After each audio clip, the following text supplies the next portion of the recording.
Do you ever feel like the world is quietly turning its back on America, not with protests, not with harsh words, but by backing out of contracts, rerouting containers, and quietly signing new deals with Canada?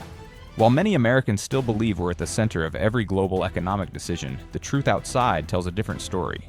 More and more countries, once close allies, are choosing their own path. And that path doesn't lead to the United States. It leads north to a neighbor seen as more predictable, more stable, and less risky. If the global economy is a party, then Canada is the new host, welcoming guests with a smile, while the US sadly is being left out behind closed doors.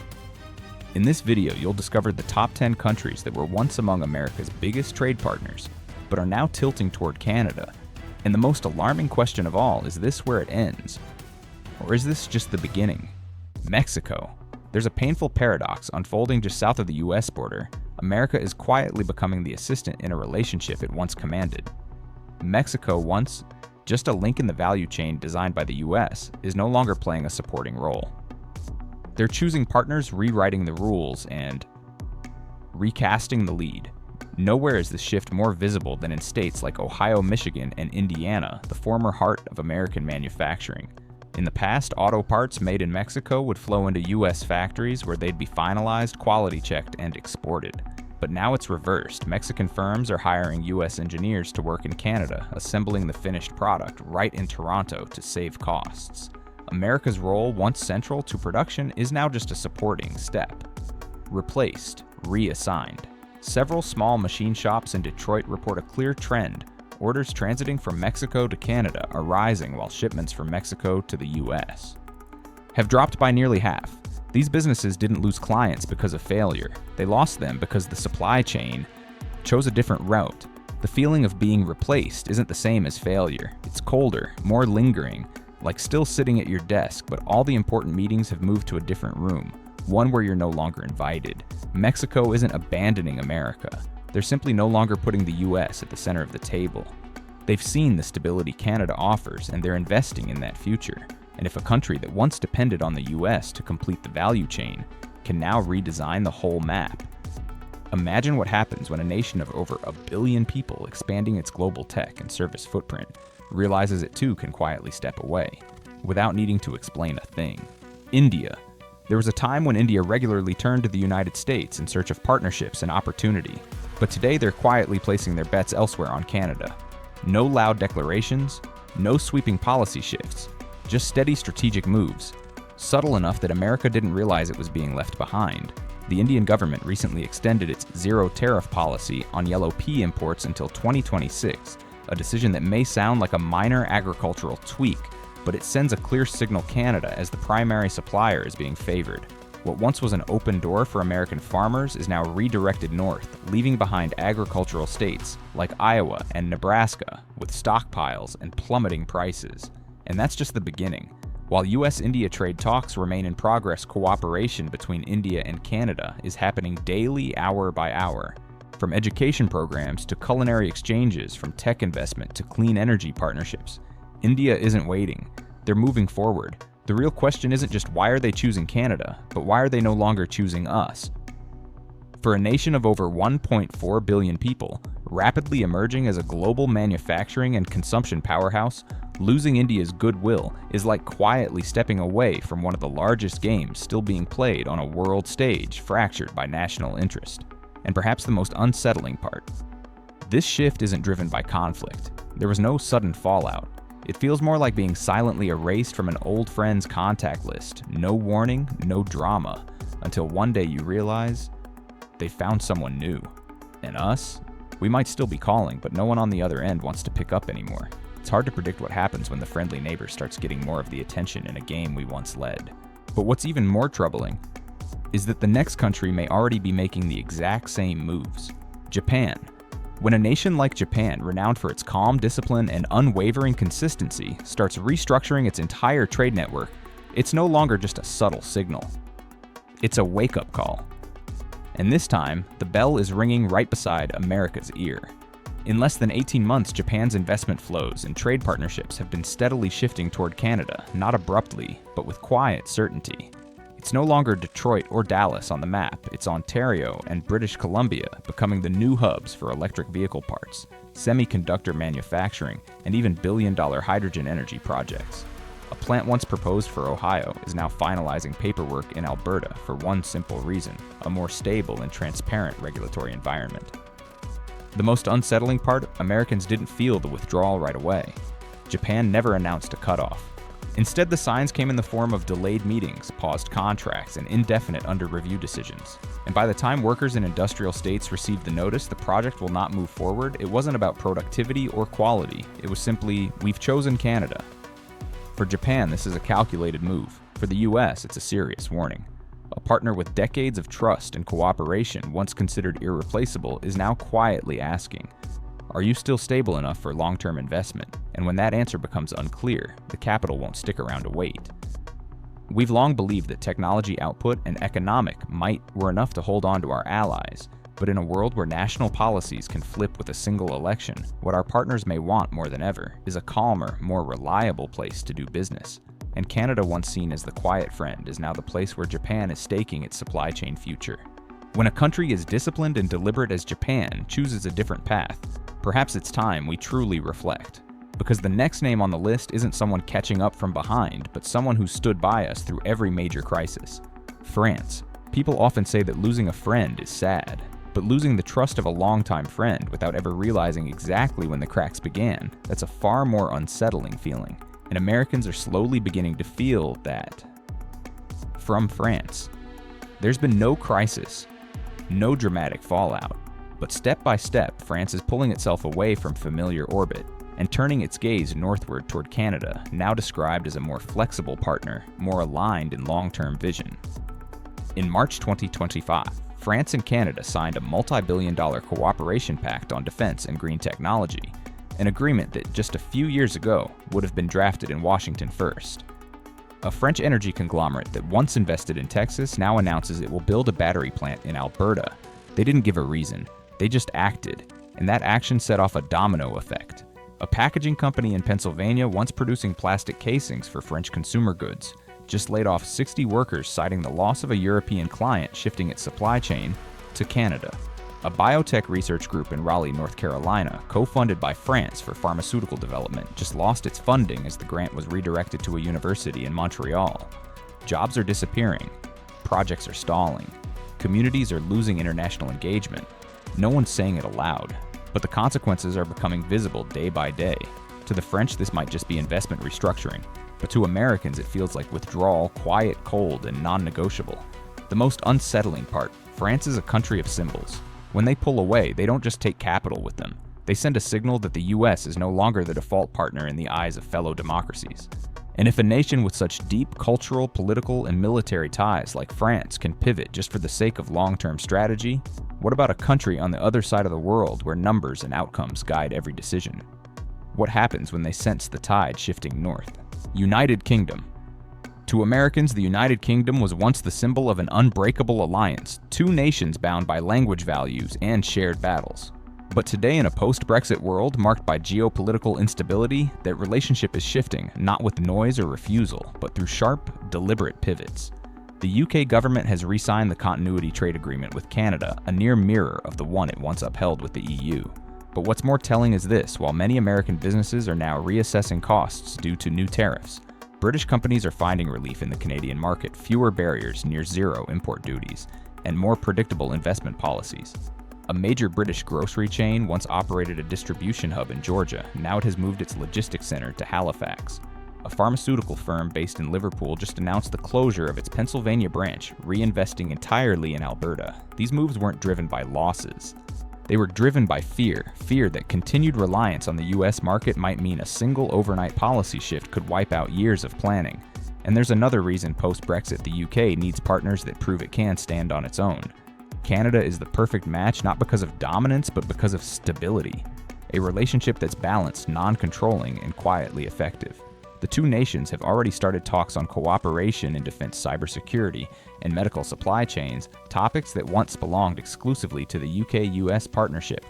Now there's an alternative on the table. Americans may not feel the effects immediately, But ask the factory workers in Missouri who just lost a contract making medical equipment, or the truckers who used to haul goods to East Coast ports. They'll tell you exactly what it feels like to be silently replaced. And when a friend who stood by through every global conflict begins charting its own course, what reason does any neighboring country have left to hesitate? Ireland. In the world of diplomacy, some handshakes may seem small but echo like the sound of a closing door. And Ireland just gave Canada one of those handshakes, gentle yet deeply symbolic. For the US, it's a troubling signal one of its closest friends in Europe is beginning to rethink the relationship.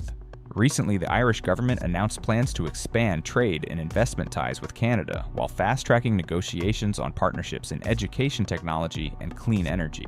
What stands out, many of the initiatives in these new memoranda between Dublin and Ottawa used to fall under America's strategic cooperation umbrella for years. At recent international tech expos, Irish startups have been choosing Vancouver over Silicon Valley for fundraising and satellite offices. A major financial firm in Dublin just chose to place its international payments hub in Toronto, not New York, a first in over 25 years. The reason isn't about profit margins. It's about a sense of no longer being treated fairly. Ireland stood by the US through some of its most consequential international policies, enduring economic repercussions for that loyalty. But now, as global tax frameworks grow stricter and less transparent, the question arises, why should we keep trusting a system that doesn't prioritize long-term stability? To Ireland, Canada now appears not just as a trade partner, but as an exit route, a fallback plan for a cooperation model that's growing increasingly uncertain. Within the EU, Ireland is the most exposed if the transatlantic supply chain falters, having long served as the bridge between America and Europe. But as trust erodes from across the ocean, they're forced to look for new ground to stand on. For Americans, this isn't just about losing a buyer. It's about losing part of the backbone that once stood firmly behind them in times of global uncertainty. Ireland isn't making speeches. They're simply choosing different cities for their offices, writing different names on their purchase orders. But for those working in logistics firms along the East Coast, or banks that once specialized in transatlantic transactions, this shift is real, and it's happening right now. And far across the Pacific, another economy smaller in size but armed with formidable tech capabilities is preparing for a shift just as unsettling. South Korea. South Korea was once an indispensable link in the industrial value chain dominated by the United States, especially in semiconductors, electronics, and high-tech materials. But today there are signs that this link is loosening not due to disruption, but by deliberate slackening. And the place South Korea is choosing to tighten ties with isn't the US, it's Canada. After a series of tariff adjustments from Washington, Korean businesses have begun to realize that relying on a market with constantly shifting policies is simply too risky a gamble. A semiconductor materials manufacturer in Gyeonggi-do recently withdrew plans for expansion in California and announced new investments in a high-tech zone in Vancouver. In Seoul, recent investment forums hosted by the Ministry of Trade have mentioned Canada more frequently than Japan or the EU, something that has never happened before. Thanks to a bilateral free trade agreement, the trade relationship between South Korea and Canada is now emerging as a lifeline, especially as Korean exports to the US see a sharp decline. Even household appliance and electronics giants, long reliant on the American market, are now diverting orders northward. It's not out of resentment, but rather because Canada doesn't make them worry that a midnight executive order could wipe out a year's worth of investment. But what's more troubling isn't the loss of a factory or a trade deal, it's the loss of trust from a country known for its meticulous planning and precision. South Korea never acts impulsively. When they pull back, it means they've thought it through for a long time. And when they choose a different path, it means they no longer feel secure in their previous position. If decision makers in Michigan or Ohio once believed that their relationship with South Korea was unshakable, they might now be staring at next year's production schedules, realizing that the order volumes are no longer what they used to be. And as one of Asia's most advanced economies begins to realign its trust far away in South America, a country few would expect is quietly preparing to make a surprising move of its own. Ecuador. Ecuador, a country once considered America's backyard in South America, is quietly shifting its trade and investment strategy northward, but not toward Washington. Instead, Quito is placing its bet on Ottawa, where stability, transparency, and long-term commitment have never looked more attractive in a world increasingly marked by volatility. In February 2025, Ecuador and Canada finalized a comprehensive free trade agreement, unlocking access for Ecuador's key industries: flowers, cocoa, seafood, textiles, and auto parts to Canada's nearly 40 million strong consumer market.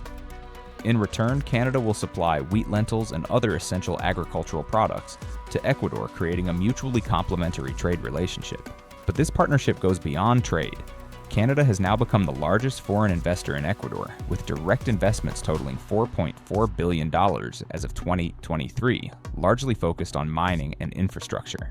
Canadian firms are actively involved in renewable energy projects, transportation networks, and wastewater treatment initiatives, contributing to Ecuador's push towards sustainable development. Meanwhile, Ecuador's trade relationship with the United States is facing growing strain. A 10% tariff imposed by the U.S. on Ecuadorian imports has caused America's trade deficit with Ecuador to balloon to $318 million in March 2025 alone. Although Ecuador has attempted to maintain goodwill by lowering import taxes on American vehicles, these efforts appear insufficient to offset the growing imbalance in bilateral trade.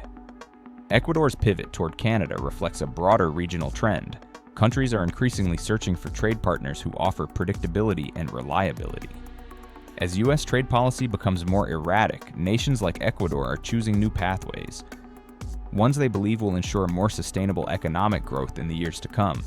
And now, as another South American country begins to reevaluate its own alliances, one question remains: who will they turn to next? Singapore.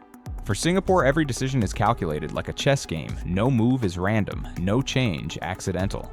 And when this small but powerful island nation begins signing deeper agreements with Canada, it signals that something bigger is underway. Not because they're adding a partner, but because they're gradually reducing dependence on another name, America. Last month, a strategic alliance was announced between Singapore's Agency for Science, Technology, and Research and two leading universities in Quebec.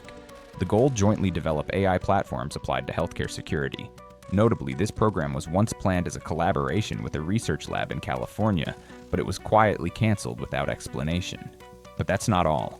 At a recent investment forum in Toronto, Singapore's Minister of Trade delivered a 17-minute speech in which the word America was mentioned exactly once, while Canada appeared 8 times. Diplomatic language is never accidental. Observers saw this not as praise, but as a clear signal of change. A host of Singaporean companies in renewable energy, green infrastructure, blockchain technology, and e-commerce are establishing satellite offices in Vancouver rather than San Francisco as before. The reason isn't taxes or office rents. It's much simpler. No one wants to build the future on a policy foundation that might flip upside down tomorrow. Americans might dismiss Singapore as a small nation, but what they should really note is this: Singapore has never been a trendsetter. They always follow the path chosen by the wisest. And if they're gradually pulling away from the US trade system, it means they no longer see it as a stable place to anchor for the long haul. Policymakers in DC may still believe America's position is a given, but behind closed doors in Asia's financial firms, the risk comparison charts are shifting daily, and Canada is increasingly occupying the rightmost columns of investment decisions. Across the ocean, another country, once Europe's logistics hub, is also adjusting its sails to catch a new wind. Netherlands. The Netherlands was once the most important gateway for American goods into Europe. Containers from Texas or Florida arrived daily at the port of Rotterdam carrying the dream of American-style globalization. But now those shipments are becoming less frequent, not due to disruption, but because they're being replaced by new agreements between the Netherlands and Canada in a landscape where the US is increasingly relegated to the role of observer. A series of internal logistics industry reports from the Netherlands have shown this trend so clearly it can no longer be ignored. Since mid-2024, shipments from Canada into the port of Rotterdam have increased nearly 27%, while during the same period, containers from the US have dropped 18%. These are not just numbers. They're indicators that America's position on the global trade map is eroding right at one of its last European strongholds. In Amsterdam, once home to dozens of annual American investment promotion conferences, banners now welcome business delegations from Vancouver and Calgary. Bilateral meetings between companies from both countries are held continuously, while calls from US firms, according to a local broker, are increasingly difficult to get a response to. Canada is viewed as a predictable, stable partner with strategic depth. The US is not. Each new policy out of Washington forces Dutch investors to rewrite business plans and rebalance cash flow. And when instability becomes the norm, redirecting course is inevitable. No one wants to invest millions of euros on a chessboard where the rules change every quarter. More importantly, the Netherlands is not alone. They are not an exception. They are simply ahead of the curve. A smart, pragmatic nation, sensitive to risk, has chosen to act before being forced to react. And if even a longtime partner like the Netherlands is proactively stepping away from America's economic orbit, How will co-countries with less deep ties behave when 10 countries ranging from the largest economies to smaller but savvy nations are gradually shifting their trade priorities away from the United States and toward Canada? This is no longer just a story about politics or tariffs. It is a wake-up call for a future in which America may no longer be the default center on the global economic map. The question is, if the world has begun to turn its back, how far behind will the American people be left? Especially those who rely on jobs in export industries, logistics, and manufacturing. Are we preparing for a future where every door once open to America is slowly closing? If you are feeling worried, uneasy, and want to learn more about these quiet but impactful changes, please leave a comment, hit like, subscribe to the channel, and turn on notifications so you won't miss the upcoming videos. Here we share the stories that mainstream media often avoids. This video does not promote division within the United States or encourage secession. All content is presented for the purpose of exploration, analysis, and sparking discussion based on current events, sentiments, and social trends. We respect the U.S. Constitution and all federal regulations. The analyses in this video are based on current data and independent perspectives, not intended to make absolute predictions about the future or cause confusion. We hope this information helps the community reflect and take timely action.